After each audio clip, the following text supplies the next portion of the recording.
देखिए, मैं सबसे पहले आपको बता दूं कि इस समय TV9 की जो टीम है वो ग्राउंड जीरो पे मौजूद है और आपको मैं अपने कैमरे में दिखाऊं अपने दर्शकों को कि ये जो पीछे आप ये जो कमरा देख पा रही होंगी, ये जो पीले कलर के जो पर्दे लगे हुए हैं, इसी के जस्ट पीछे जो है जो आशुतोष अंबरी की जो समाधि है वो यहाँ पर है और उनके साथ जो उनके जो शिष्य बैठे हैं आशुतोष अंबर, वो 24 घंटे इनके साथ वहीं पर उनके साथ मौजूद रहते हैं। यहाँ पे बहुत सारे जो उनके शिष्य हैं, सेवादार जो हैं, वो यहाँ पर रहते हैं और ये ऐसा दावा किया जा रहा है कि यहाँ पर जो जिन्होंने समाधि ली है 28 जनवरी को इन्होंने समाधि ली थी और समाधि का आज 8वां दिन है। हालांकि कल सरकार की तरफ यानी 8वां दिन हो चुका है, 8 दिन हो गए समाधि लिए हुए। 28 जनवरी को समाधि ली थी। आपके साथ वहां पर आश्रम के कुछ और लोग भी मौजूद हैं, उनका क्या दावा है, वो क्या समझते हैं समाधि के बारे में?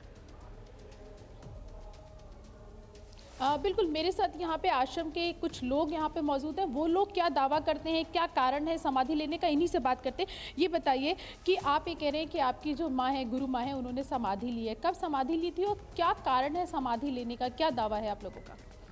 मैं स्वामी प्रबुद्धानंद, माँ आशुतोष अंबरी जी का शिष्य, बाबा आशुतोष अंबरी जी का शिष्य, उनके चरणों में प्रणाम करते हुए मैं ये बताना चाहूँगा कि माँ हमारी आशुतोष अंबरी माँ सर्व श्री आशुतोष महाराज जी को समाधि से उठाने के लिए कई वर्षों से प्रयासरत थे, क्योंकि उनको समाधि से उठना बहुत ही अति आवश्यक था, क्योंकि विश्व में शांति और कल्याण के लिए उनका उठना कुछ चीज़ें ऐसे हैं जो महापुरुष ही कर सकते हैं, वो साधारण मनुष्य नहीं कर सकता है। क्योंकि आपकी जो माता है उन्होंने जो समाधि लिया है, इससे क्या आशुतोष महाराज को वो वापस ले आएंगी समाधि से, जिन्होंने 10 साल पहले समाधि ली थी? क्यों नहीं हो सकता है, जरूर हो सकता है।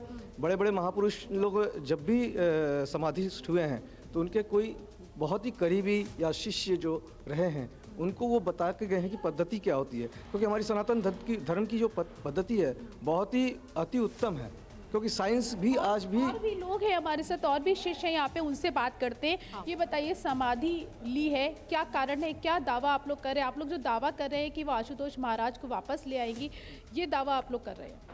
जी, हम कर रहे हैं, क्योंकि माँ आशुतोष अंबरी ने बहुत समय तो ये बताया, वे आशुतोष महाराज जी को बहुत समय पहला आना चाहिए था, तो इस कारण बहुत बारी दावा भी किया DJJS को, वे उसको मौका दिया जाए, वे वो आशुतोष महाराज जी को वापस ला सकती है। यहाँ पे और भी जी प्रीति तो बड़ी बात जो दावे अभी तक सामने आए हैं, यहाँ पर हमारे साथ जो स्टूडियो में मेहमान मौजूद है उनसे इन्हीं सवालों पर चर्चा शुरू करते हैं। हमारे साथ आचार्य विक्रमादित्य मौजूद हैं। आचार्य विक्रमादित्य, एक बड़ा सवाल ये है जो यहाँ पर कह रहे हैं उनके शिष्य कि अगर उन्होंने समाधि ली है तो वो आशुतोष महाराज को समाधि से जगा देंगी, यानी यहाँ वो समाधि लेंगी और वहाँ वो समाधि से जाग जाएंगे, क्या ये संभव है?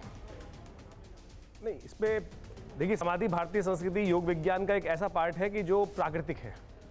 हमारे भारतीय संस्कृति के अंदर अगर योग विज्ञान को समझते हैं तो मेडिकल पॉइंट ऑफ व्यू से भी उसको प्रूव किया जा सकता है कि एक प्राकृतिक चीज़ है। हमारे यहाँ 2 तरह की समाधि पतंजलि योग सूत्र में डिफाइन की जाती है ब्रॉडर वे में, जड़ समाधि और चैतन्य समाधि। जड़ समाधि जो वास्तविक तौर पे होती है वो प्राकृतिक तौर पे सिद्ध होती है, मेंढक, कछुए इत्यादि को भी लगती है और योग ने वहीं से सीखा है कि मेंढक, अगर आप देखें कि आज 10 फुट नीचे, 12 फुट नीचे, 11 फुट नीचे तालाब सूख जाता है, उसके नीचे कछुए निकलते हैं और वो कुछ देर बाद अगर उठा के बाहर रख दें, वो कुछ देर बाद वो प्राकृतिक तौर पे चलना शुरू हो जाएंगे, जीवित हो जाएंगे, जड़ से बाहर आ जाएंगे। तो एक नेचुरल प्रोसेस है जिसको साइंस हाइबरनेशन प्रोसेस कहते हैं। बट हाइबरनेशन प्रोसेस के अंदर हार्ट नहीं चल रहा है। अगर आप उसका ECG करेंगे तो हार्ट नहीं चलेगा, क्योंकि अगर हार्ट की रेट बंद है तो व्यक्ति मरा नहीं। इसके अंदर एक सबसे बड़ी बात यह है कि शरीर खराब नहीं होता।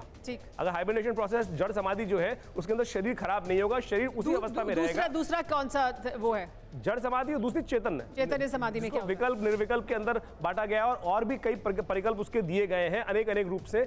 वहां पर व्यक्ति, योग ने उस जड़ समाधि से आगे चलना सीखा जिसके अंदर मन के द्वारा उस प्राण को चलाया जाता है शरीर विज्ञान के अनुसार से।